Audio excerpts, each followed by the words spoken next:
Inilapit ko ang mukha ko sa mukha nito. Paano kung sabihin ko sa'yo na hinaplos nitong aking ibabang labi? I love you. Hinatak ni Gabriel ang bato ko at siniil ng halik ang aking mga labi. Tinugon ko ang mainit na halik ni Gabriel. Hindi man ako nagsalita na mahal ko din siya, alam kong nararamdaman niya na mahal ko siya. Tumingin kami sa isa't isa at nang ngitian niya ako, bigla akong bumangon. Hinabol niya ako at tinawakan ang aking kamay. Bilis mo namang makalimot, babe. Ngayon ko lang ulit naramdaman na ligtas ako dahil kay Gabriel. Kapag hawak niya ang kamay ko, alam kong hindi ako mapapahamak. Bumalik na tayo sa bahay. Ipaghahanda kita ng masarap na dinner. Nakangiting sabi nito sa akin. Huwag mo nga akong niloloko. Alam ko naman na mga tauhan mo nagbibigay ng mga pagkain na kunwari niluluto mo. Nagkamot ito ng ulo. Alam mo na pala. Sayang, surprise pa naman sana. Hayaan mo, kapag marami na akong oras, pag-aaralan ko ipagluto ka. Hindi ba dapat akong gumagawa nun? Ha? Natigilan si Gabriel sa sinabi ko. Bilang isang babae, dapat ako nagluluto para sa akin, mister. Yung kahit na ano lasa na niluto ko, matitiis niyang kainin. Hindi na ako makapaghintay na maging mister mo. Nagpatuloy sa paglalakad sa Gabriel. Pasipol-sipol ito habang magkahawak kamay kaming dalawa. Gabriel, magsimula ulit tayong dalawa. Ikaw, bilang sa Gabriel, ang lalaking minahal ko. At ako bilang sa Monica, ang babae nagpapasakit ng ulo mo. Pwede ba yun? Pwede ba doon tayo magsimula? Umiiyak akong tanong dito. Monica, mahal kita, Gabriel. Mahal na mahal kita at hindi nagbago ang pagmamahal na nararamdaman ko para sa'yo. Hindi ko kayang diktahan ang sarili ko, nakalimutan ka kahit sobrang sakit. Tiniis ko lahat dahil mahal kita. Sa pangalawang pagkakataon, magtitiwala ulit ako sa iyo at sana hindi mo sayangin ang pagkakataon na ibibigay ko. Ikaw lang ang lalaking dahilan kung bakit ako masaya at alam mong ikaw din ang magiging dahilan kung bakit ako nasasaktan. Niyakap ako ng mahigpit ni Gabriel. Pangako, mamahalin kita na dapat hindi na muling sasaktan. Ikaw lang ang mahal ko, Monica. Ikaw lang ang babaeng gusto kong makasama habang buhay. Niyakap ko rin ito ng mahigpit. Pangako, ikaw lang habang buhay. Salamat dahil hindi mo ako sinukuan. Ako dapat na magpasalamat, Monica. Dahil minahal mo ako ng tapat at iingatan kong pagmamahal mo habang ako'y nabubuhay. Nakaramdam ako ng takot dahil alam kong hindi magiging madali para sa amin dalawa ang pag-ibig na ipinaglalaban namin. Maintindihan sana ako ng mga magulang at kaibigan ko kung hindi ko na kayang bumitaw sa pagmamahal ko kay Gabriel. Gabriel's POV. Tuwang-tuwa si Monica habang kinakantahan ko siya. Nakaunan siya sa hita ko at nandito kami sa kubo. Katatapos lamang namin kumain ng hapunan na ipinadeliver ko sa mga tauhan ko. Nagtatawag ka na naman ng bagyo dahil sa kanta mong yan eh. Tawang-tawang sabi niya sa akin. Sige, iisip pa ako ng ibang kanta. Hinaplos ni Monica ang kamay ko. Kailangan malaman ni Daddy na tayo na ulit, Gabriel. Handa ka na bang magalit siya sa'yo? Pwede bang itago na lang muna natin ang relasyon nating dalawa? Mabilis na bumangon si Monica at nagsalubong ang magkabilang kilay nito. Bakit? Huwag mo sabihin na pinaglalaruan mo lang talagang feelings ko. Makinig ka sa akin, Monica. Kailangan mo lang makakaalam na tayo na ulit para na rin sa kaligtasan mo. Kung malalaman nila na may relasyon tayong dalawa, gagamitin ka nila laban sa akin at hindi iyon pwede mangyari. Kailangan kitang protektahan at ilayo sa kapahamakan. Hindi ko naiintindihan. Bumuga ako ng malalim at mahigpit na hinawakan ng kamay nito. Dinala ko iyon sa tapat ng dibdib ko. Walang kasinungalingan ng pagmamahal ko para sa'yo. Ikaw lang ang babaeng mamahalin ko at minamahal ko ngayon. Ngunit hindi pa itong oras para malaman nila na nagkabalikan tayong dalawa. Sana naiintindihan mo ako kung bakit kailangan natin magsinungaling. Natatakot ako. Paano kung wala kang dapat ikatakot? Hindi ako mapapahamak. May kailangan lang ako ipagawa sa'yo. Sabi ko na nga ba eh. Pilit itong hinihila ang kamay niyang hawak ko. Monica, pakinggan mo muna ako. Hindi mo ako kalaban dito. Kailangan mo mag-ingat kay Brandon. Tama ang kutob ko. Hindi siya ang kilala mong si Brandon Lucena. Siya, si Jasper Falcon, ang tunay na anak ni Hesmundo Falcon. Sila ang mga taong dahilan kung bakit madali kong napatay si Don Guerrer at si Ala. Gagamitin siya ng Falcon laban sa akin. Tuluyang hinila ni Monica ang kamay niyang hawak ko. Sinasabi mo ba yan para iligtas ko ulit sa Ala? Dahil hanggang ngayon siya pa rin ang iniisip mo? Gagamitin ka rin ni Brandon laban sa akin dahil sa kasalanan ko sa kanya, Monica. Hindi ko ipag-uutos na iligtas mo sa Ala. Ang gusto kong tama na, Gabriel. Paikot-ikot lang tayong dalawa. Hindi na ako naniniwala sa sinasabi mo. Bahala ka dyan. Umalis ito at pumasok sa loob ng bahay. Huminga ako ng malalim. Hindi ko alam kung paano ipaliliwanag kay Monica ang lahat. Hindi niya ako pinapakinggan. Sumunod ako sa loob ng bahay. Monica, buksan mo ito. Kailangan mo akong pakinggan. Hindi ito para kay Ala, kundi para kay Brandon. Siya ang dahilan kung bakit may gusto ako ipagawa sa'yo. Alam kong mabuti siyang tao. Nabubulagan lang siya sa nangyari noon. Iniisip niya na kasalanan ko lahat ng masamang nangyari sa kanya. Kailangan kita para kay Brandon. Kaya hindi niya pwedeng malaman na may relasyon tayong dalawa. Please, pakinggan mo naman ako, Monica. Nasa panganib ang buhay mo at kailangan mong maniwala sa sinasabi ko. Ayokong mawala ka sa akin. Bumukas ang pinto ng kwarto nito. Mabilis akong pumasok sa loob. Makinig ka naman sa akin. Kaya kita dinala dito dahil sa mga plano nila na napatunayan ko. Nakikinig na ako. Pero hayaan mo kung makapag-isip kung papayag ako sa gusto mo mangyari. Gusto ko malaman kung bakit naghihiganda sa'yo si Brandon. Dumungaw ako sa bintana at tumingin sa malayo. Hindi naging maganda ang teenage life ko, Monica. Kaliwat kanan ng mga pagpatay na ginagawa ko. Madalas ako nasa espiritu ng alak at droga. Hindi ko alam ang mga ginagawa ko. Noong panahon na iyon, wala akong pakaalam kung ano mangyayari sa akin. Labas-masok ako sa kulungan at nakuha ko ang mga peklat ko sa likod dahil na rin sa mga kalokohan ko. Nakilala ko si Jasper sa isang club. Mabilis kami nagkagaanan ng loob at itinuro ko sa kanya ang mga bagay na alam ko sa sindikato. Hanggang sa bigla na lamang ako nagising na kasama na kami sa isang raid. Pinalabas na Don Guerrer na si Jasper ang pusher at nakulong siya dahil sa akin. Inilayo ako ni Don Guerrer at pinag-aral sa ibang bansa. Naiwan si Jasper sa kulungan at nawalan na ako ng balita tungkol sa kanya. Malungkot akong tumingin kay Monica. Ako ang dahilan kung bakit siya naging masama, Monica. Tinuruan ko siyang gumawa ng mga mali dahil yun ang itinuro sa akin ni Don Guerrer, Monica. Malaki ang kasalanan ko kay Jasper at dahil sa'yo, kaya niya ako binabangga. Mahal na mahal ka niya. At kung magtutulungan tayong dalawa, magagawa mong baguhin ang paniniwala ni Brandon. Gusto mong makipaglapit ako sa kanya? Hindi. Gusto kong itago mo kay Brandon ang relasyon nating dalawa, Monica. Pwede mo ba yung gawin? Nagdududa ang mga mata ni Monica na nakatingin sa akin.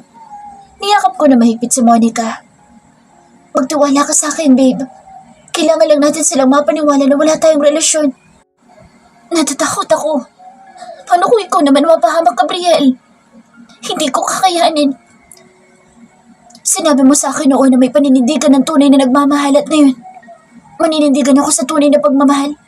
Walang masamang mangyayari sa akin at hindi ko rin hahayaan na may mangyaring masama sa'yo. Hinagkan ko sa noo si Monica bago muling yakapin ng mahigpit. Ngayon lang ako nakaramdam na matinding takot. Ito ang unang beses na kinabahan ako dahil dalawang bagay ang ipinaglalaban ko. Ang halaga ng kaibigan at tunay na pag-ibig. Gagawin ko sinasabi mo. Sa isang kondisyon, Gabriel. Ipangako mo na sasabihin lahat sa akin ng mga plano mo. Kung ito ang paraan para matulungan ka, gagawin ko. Tumingin sa mga mata ko si Monica. Promise? Yumuko ako para hagkan ng kanyang mga labi. Promise, babe. Lahat ng plano ko sasabihin ko sa'yo. Simula ngayon, dahil hindi na ako makapagpigil. Hinapit ko ang kanyang bewang. Go on, make me yours. Humihingal na sabi nito sa pagitan ng maalab na paghalik ko sa kanyang mga labi. Magkahinang ang aming mga mata habang ibinababa ko ang suot niyang damit. Nakapikit si Monica at kinagat nito ang ibabang labi. Isa-isang inalis ko ang pang-itaas na saplot sa kanyang katawan. Hinagkan kong muli ang kanyang mga labi habang marahan na inihahaplos ang kamay ko patungo sa puso nito. Gumapang ang halik ko patungo sa kanyang leeg. Muli ko siyang niyakap at marahan na pinaupo sa kama. Tinukod ko ang aking isang kamay sa ibabaw ng kama at muling hinalikan ang kanyang mga labi. Nang mga oras ng iyon ay hinayaan namin ang aming mga sarili na ipadama ang pagmamahal ng bawat isa sa amin. Muli namin pinagsaluhan ang isang mainit na sandali. Kapwa kami hingal na hingal at pawisan habang magkayakap. Bukas na ipakakasalan na kita. Pwede pa ba tayong manatili dito na ilang araw? Gusto kong patunayan sa'yo sa bawat oras kung gaano kita kamahal. Ipaparamdam ko yun sa bawat araw, minuto at oras na kasama kita. Agad-agad? Tiningala ako ni Monica, tinagkan ko naman ang kanyang mga labi. Bukas din, magiging misis na kita ulit, Monica. At ikaw ang magiging pinakamasayang babae sa araw na kasal nating dalawa. Malungkot itong tumingin sa akin. Ayaw mo ba, babe?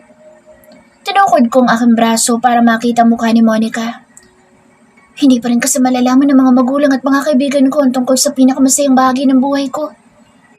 Pakakasalan kita ulit sa tamang oras at sa tamang pagkakataon. Ngayon, sikreto mo na lahat para kung sakali man na may mangyari masama sa akin. Sa'yo ko ibibigay lahat ng... Pinalo ni Monica ang balikat ko. Huwag ka nga nagbibiro ng ganyan. Hindi ko kailangan ng pera mo. Ikaw lang ang kailangan ko. Sorry na. Will you marry me again? Miss Monica Gizon? For real? Yes. At kung tatanungin mo ako ulit, yes pa rin ang sagot ko. I will marry you again and again and again. Bas, Gabriel. Ganoon, ha? Nagharutan kaming dalawa sa kama hanggang sa muli kong inangkin ang katawan ni Monica sa maliwanag at malamig na gabi. Elas POV. Anong kailangan niyo sa akin? Bakit niyo ko dinala dito? Natatakot na tanong ko sa isang lalaking hindi ko kilala. Huwag ka matakot sa akin, mahal kong kapatid, dahil hindi naman kita magagawang saktan. Dinala ka dito ni Venom dahil katulad ni Brandon, tinalikuran na sila ni Gabriel. At ikaw, tinalikuran ka na rin niya. Tama ba ako? Sino ka ba? Wala akong kapatid at hindi ko alam ang sinasabi mo. Hindi kita kilala. Hindi ka nandito para makinig sa isang kwento na alam kong hindi mo naman kayang paniwalaan. Gusto ko lang sabihin sa'yo na buksan mo ang mga mata mo sa katotohanan, Ella. Huwag kang magbulag-bulagan sa nararamdaman mong katangahan para kay Gabriel. Hindi ko alam ang sinasabi mo. Kusa akong pinalaya sa Gabriel at hindi ko siya... Inilapit nito ang mukha sa akin. Ako lang ito, Ella. Hindi mo maitatago sa akin ang totoo ugali mo. Kung nalaman ko lang noon ang ginawa sa'yo ni Don Guerrer, hindi ka sana tumahimik ka. Umupo ko sa gilid ng silid at tinakpan ang aking magkabilang tenga. Hindi mo na dapat yung pinapaalala sa akin. Nakalimutan ko na yan at magaling na ako. Hindi ako baliw. Malakas kong sigaw sa kanya. Pasensya ka na dahil gusto kong maintindihan mo na hindi mo na dapat binibigyan ng halaga sa Gabriel. Siya ang dahilan na lahat ng mga pinagdaanan mo. Pero siya pa rin na may hawak ng mga ari-arian na iwan ni Don Guerrer para sa'yo. Ella, gamitin mo ang utak mo dahil ginagamit ka ni Gabriel para sa mga bagay na gusto niyang makuha. Mahal ko si Gabriel at wala akong pakialam sa mga sinasabi mo tungkol sa kanya. Ikaw ang masamang tao dahil naduduwag ka na malaman ni Gabriel lahat ng ito. Natatakot ka na kapag nalaman niya kung anong ginagawa mo sa akin, babalikan ka niya. Duwag! Tumawa ito ng malakas. Bakit naman ako maduduwag kay Gabriel? Kung kaya ko siyang hawakan sa leeg, Ella. Pag-isipan mo mabuti ang iniaalo ko sa'yo. Sabay tayo magpayaman. Bawiin mo ang lahat ng mga properties na Don Guerrer at ibigay mo sa akin. Masama ko siyang tiningnan. Pinaglabanan ko ang kaba na nararamdaman ko habang nakatingin sa kanya. Natatandaan ko na kung sino siya. Si Martin. Nakita ko na siya dati na palaging dumadalaw kay Don Guerrer. Hindi ko ibibigay sa iyo mga negosyong hindi ko pinaghirapan. Martin, kung gusto mong kunin ang mga iyon, harapin mo si Gabriel. Wala kang mapapala sa akin dahil wala akong kinalaman sa mga negosyo ng demonyo na yun. Pinilit ko magpakatatag. Inihakbang ko ang aking mga paa patungo sa nakabukas na pintuan. Kung wala ka na sasabihin sa akin, aalis na ako. Ella, pag-isipan mo mabuti mga sinasabi ko. Hindi kita idadamay sa gulo basta pumanig ka lang sa akin. Pag-iisipan ko. Matipad kong sagot dito bago ko siya iwanan. Hinawakan ko ang tapat ng dibdib ko at bumuga ng malalim. Dumiretso ako sa may elevator. Makailang ulit akong bumuga ng malalim. Nanginginig pa rin ang katawan ko sa takot. Nang makasakay ako ng elevator ay sumunod sa akin sa Venom. Ngumiti siya sa akin bago nito pinindot ang ground floor. Sorry, Miss Ella. Sumunod lang ako sa utos ni Brandon. Hindi ko gusto na ipahamak ka sa kanila. Alam ba ito ni Gabriel? Alam ba niya na hindi ka natapat sa kanya, Venom? Isa-isa na ba kayong tumatalikod kay Gabriel? Malungkot itong tumingin sa akin. Kailangan ko kasi ng pera, Miss Ella. Itinigil na ni Gabriel ang mga illegal na operasyon. Kung magpapatuloy ang kahibangan ni Gabriel, hindi ko matutustusan ang pangangailangan ng pamilya ko. Miss Ella, may asawa ko at anak na umaasa sa akin. Paliwanag ni Venom. Bumukas ang elevator at nauna ako naglakad patungo sa parking lot. Nakasunod din sa akin sa Venom. Ibinili ni Brandon na ihatid ko kayo at bantayan sa mansyon. Pasensya na ulit, Miss Ella. Hindi na ako sumagot. Hinayaan ko na sa Venom na maghatid sa akin sa mansyon. Mas mabuting doon kami mag-usap para mapag-usapan ng ibang mga bagay. Venom, sumunod ka sa akin sa loob. Mahinang sabi ko na makarating kami sa San Martin. Alam mo, ang pasikot-sikot itong bahay dahil dito ka tumira ng mahabang panahon. Umalis ka sa balkon at magtrabaho ka para sa akin. Manatili kang tapat kay Gabriel at ako mismo magpapasahod sa'yo. Pero Miss Ella, hindi ka na mahal ni Gabriel. Bakit mo pa siya kailangan ng tulungan? Umupo ako sa sofa. Dahil kailangan, Venom. Naisip ko na wala na ako magagawa kung hindi ko na maibabalik ang pagmamahal niya para sa akin. Hindi pa rin nawawala ang takot ko. Gabi-gabi pa rin ako umiiyak dahil sa dinanas kong trauma. At hindi na rin magtatagal ang buhay ko kaya ko ito ginagawa, Venom. May cancer ako. Unti-unti na akong pinapatay ng karamdaman ko. Hindi ako pwedeng mamatay na hindi ko man lang natatapos ang pangako ko kay Gabriel. Kaya ka ba bumalik dahil sa sakit mo? Alam ba ito na Gabriel, Miss Ella? Malungkot akong umiling kay Venom. Wala siya dapat na malaman tungkol sa sakit ko. Sa ating dalawa lang ito. Gusto ko na ipangako mo sa akin na gagawin mo lahat para kay Gabriel. Ibibigay ko sa iyo ang titulo nitong bahay, ang salon at ang bank account ko. Hindi ko na yun kailangan kapag namatay na ako. Awa ang nakikita ko sa mga mata ni Venom habang nakatingin siya sa akin. Venom, mapagkakatiwalaan ba kita?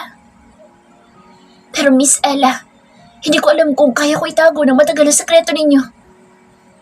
Malinaw ang usapan natin, Venom. Sige na, umalis ka na. Hindi pwedeng malaman ni Brandon ang kasunduan natin dalawa. Ipagpatuloy mo lang ang trabaho mo sa kanya at ako na bahala sa ibang bagay. Tahimik na mansyon simula noong mawala si Don Guerrero. Ilang buwan kong pinilit at tanggapin ang kapalaran ko. Masakit pa rin sa akin na mawala si Gabriel sa buhay ko, ngunit mas masakit sa akin na makita siyang nahihirapan ng dahil lang sa akin. Kailangan ko makausap sa Monica. Marami akong kasalanan sa kanya. Kailangan ko ipaliwanag ang sarili ko para maunawaan niya ako at hindi na siya magalit pa kay Gabriel. Tatayo na sana ako ngunit bigla ako nahilo. Sumasakit na naman ang ulo ko.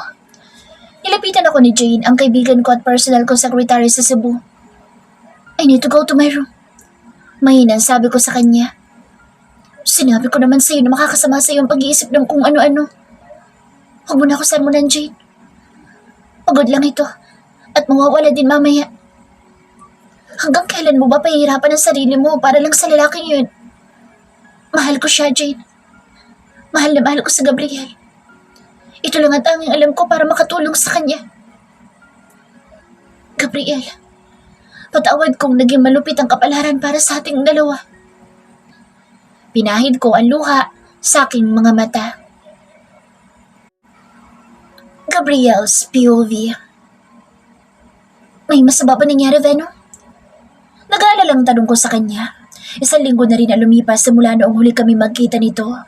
Wala pa itong update sa akin kaya naman minabuti ko na magkita kami ng dalawa dito sa ranch. Nakabalik na kami ni Monica. Katulad ng pinag-usapan namin dalawa, walang makakaalam na may relasyon kami. Hindi natuloy ang kasal namin sa San Ildefonso ni Monica dahil kailangan niyang bumalik ng San Juan. Dumating si Guzman na kaagad sinabi sa akin ng mga tauhan ko.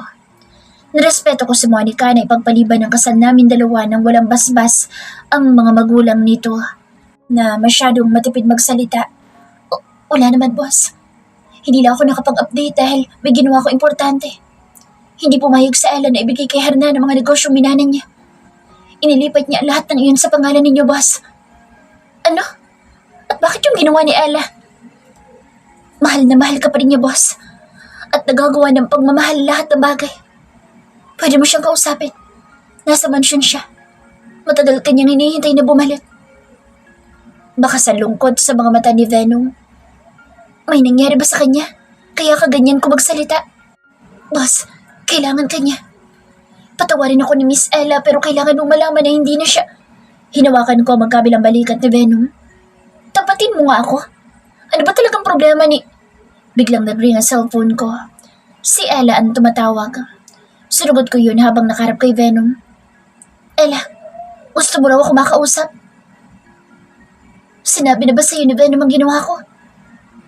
Kahapon pa kita hinihintay at kailangan natin pag-usapan ng turnover ng mga negosyo ni Don Guerrer sa pangalan mo. Nandito si Atty. Sandoval sa bahay.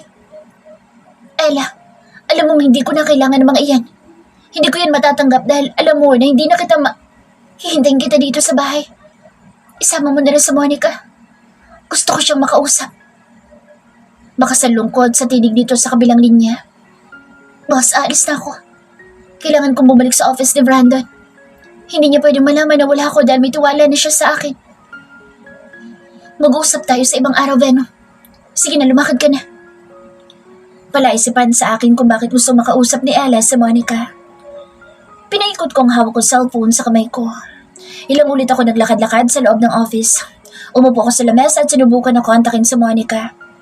Nagpadala na lang ako ng text message dito. Naisip ko na baka kasama ni Monica si Brandon. Hindi nito pwedeng malaman na may kontak kami ni Monica sa isa't isa. Mamayang gabi ang masquerade party ng YZL Company. Pupunta si Brandon at iba pang mga kasapi ng Falcon. Kailangan ko siya makausap mamayang gabi. Hindi na pwedeng magtagal pa ang galit niya sa akin. Kailangan niya malaman ang tunay na dahilan sa likod ng galit niya sa akin. Naniniwala pa rin ako na maintindihan ako ni Brandon sa mga paliwanag ko. Naging magkaibigan kaming matalik noon. Alam kong sa kabilang galit niya sa akin, hindi nito mababago ang pagkakaibigan namin. Kinuha ko ang jacket ko at ang susi ng kotse. Uunahin ko na puntahan sa Ella. Nag-aalala ako sa kanya. Hindi maganda ang kutob ko. May hindi tama sa kilos ni Venom at sa pagsasalita ni Ella. Nagmadali akong puntahan sa Ella. Hindi ko na siya mahal pero hindi ko pa rin maiwasan na mag-alala sa kanya, lalo na't alam ko na ako lang ang meron siya ngayon.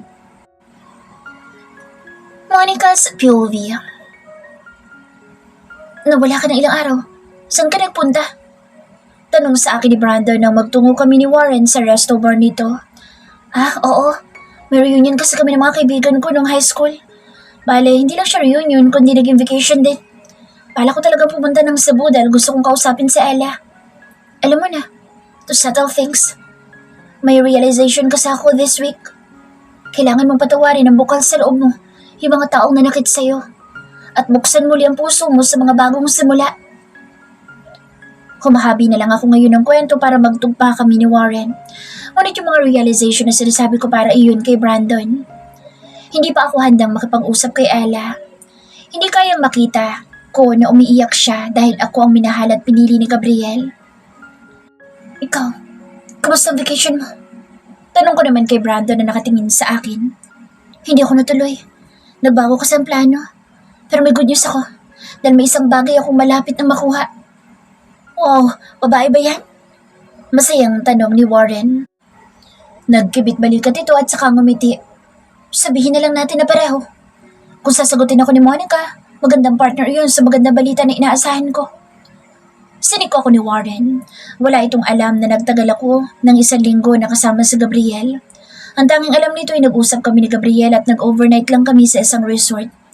Nagawa ni Gabriel na makuhanan ako ng plane ticket papuntang Cebu at sa mismong araw na umalis ako na cancel ang flight. May mga records din ang pagstay ko sa La Union sa isang beach doon.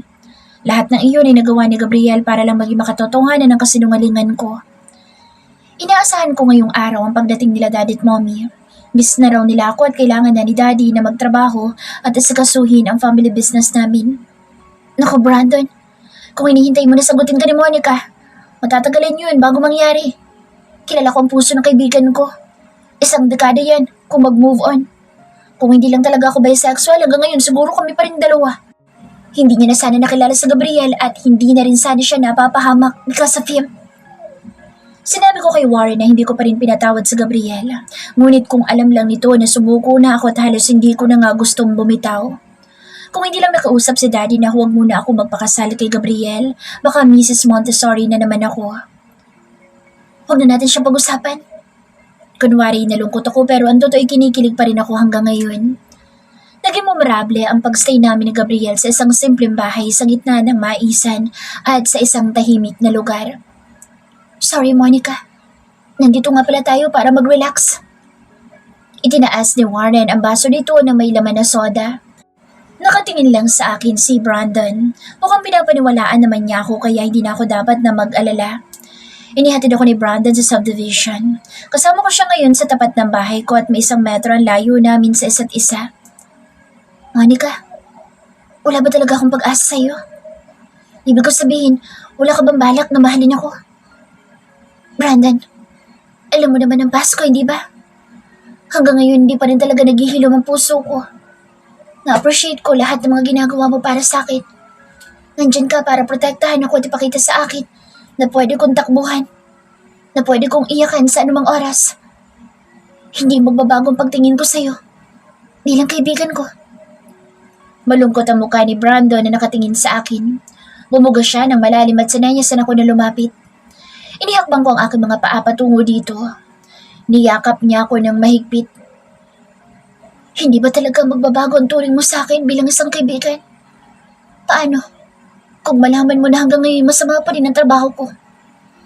Gusto mo pa rin ba ako maging kaibigan? Noong nakilala kita masama ng trabaho mo at iligal. Naging magkaibigan naman tayo noon. Kung ganoon pa rin ang trabaho mo hanggang ngayon, alam ko naman na pipiliin mo pa rin na maging mabuti. Tinapi ko ang balikat ni Brandon. Ikaw pa rin ang Brandon Lasana na nakilala ko. Walang magbabago sa pagkakaibigan nating dalawa.